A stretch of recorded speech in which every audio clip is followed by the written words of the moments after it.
Once upon a time, Mr. and Mrs. Bidoof decided they wanted children. They tried for some time, but to no avail, so Mr. and Mrs. Bidoof decided to adopt.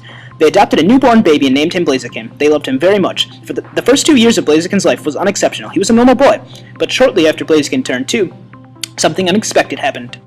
His mother and father announced that they were expecting another child. Blaziken didn't really know what to expect. His parents didn't prepare him for how to live with a younger sister. But sure enough, 9 months later, Mrs. Bidoof gave birth to a sweet little girl named Kakuna. She had some complications at birth, so Mr. and Mrs. Bidoof had to constantly check in on her. This meant that Blaziken got less attention, and the time he usually had with his parents were often interrupted by a crying baby. Young Blaziken wasn't old enough to realize he was jealous of his sister. All he knew was that he didn't like her very much. He tried to ignore her the best he could, and for a year or so it worked pretty well. But then his mother informed him that Kakuna, who had slept in a crib in the parents' bedroom, would have to be moving to his bedroom. Needless to say, he did not like it. Not one bit. He threw a tantrum, but unfortunately, his parents made him go, and so they told him he had to listen. After figuring out that crying didn't change anything, he resolved to take revenge by making his sister's life miserable, and so he did. He was basically a jerk to his sister all the way until the point that she was able to fight back, which was when she was 3, he was 5. Despite all the bullying, Kakuna turned out to be a strong-willed child and vowed to prove that she was better than her brother. Blaziken, of course, would not allow this, and thus a fierce and often violent rivalry was sparked between the Bidoof children. They competed for everything: toys, food, attention. They even competed just for the sake of a competition.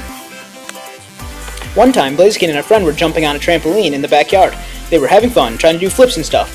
But out came Kakuna, who wanted to show her brother that she could do 2 flips in a row. She tried and barely landed it, almost falling off the edge. Blaziken knew his friend was watching, so of course he had to try the infamous triple backflip. His friend told him not to, knowing he'd probably get hurt, but Blaziken didn't listen. Sure enough, on the 3rd rotation he flipped off the trampoline and broke his arm. This was just one of many examples in which Blaziken got in trouble trying to beat his sister in some stupid game.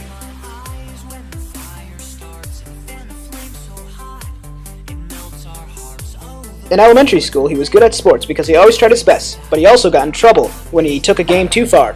He'd be picked first for a team, but he'd also be kicked out because he would always try to be too competitive and he would trip his other teammates trying to get the ball.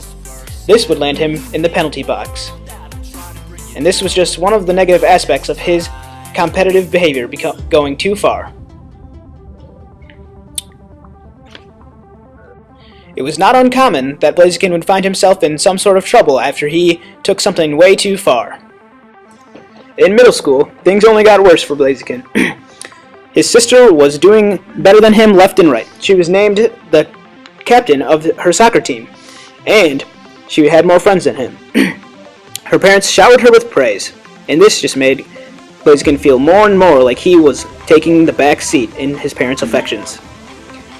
He felt like they picked her as his favorite, so he knew he had to do something to get their attention. He decided he was going to be better at school than her.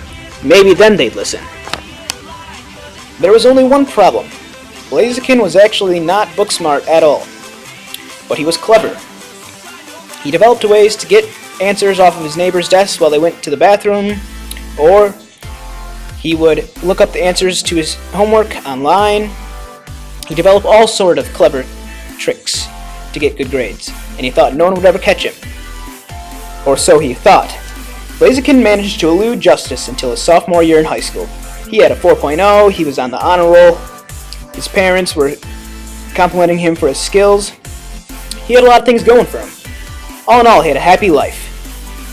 But then one day, the vice principal approached him and told him to go to the office. Blaziken was nervous, as any sensible student would be. When he got to the office, he saw the disappointed looks on the faces of his parents.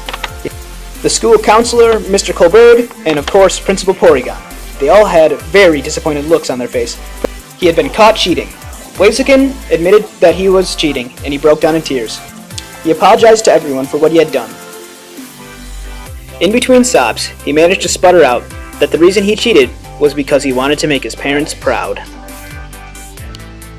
Mr. Colbert comforted him and said that everyone wants to feel loved. He said that he'd been making decisions based on stage 3 of his theory.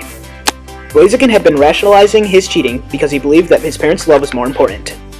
Blaziken grew a little bit that day and realized that he had been making wrong decisions. He was ready to face the consequences. His consequence was that he was expelled from school for cheating. Even though it was a hard thing for him to do, he realized that it was fair. Blaziken began seeing a psychiatrist named Professor Klefki. The psychiatrist explained to him about Erikson's 8 stages of development. Having conflict on one will lead to problems later in life. He had problems on stages 1 and 4. In stage 1, a person asks, "Can I trust the world?" The fact that Blaziken was adopted and Kakuna was biological caused paranoia in him. Even though these beliefs were unfounded, it caused him to have some mistrust with his parents, which later affected him in life. In stage 4, a person asks, "Can I make it in the world of people and things?" Blaziken thought he couldn't make it, so he decided to cheat. These were the mistakes that eventually led Blaziken to the place he is today. Professor Klefki explained about Vygotsky and Piaget's theories of cognitive development. Vygotsky believes that there are concrete stages that a person progresses through as he matures, while Piaget believes that a person slowly progresses through maturity without clear milestones. He favored Vygotsky's theory and explained to Blaziken that it wasn't all his fault. He had a difficult childhood and his culture was also a factor. Blaziken thanked the professor for all he had taught him. Next, Blaziken apologized to his sister for being a jerk. He told her that he loved her, and she did the same. The end. And that was the time Blaziken conquered sibling rivalry. Let me come again.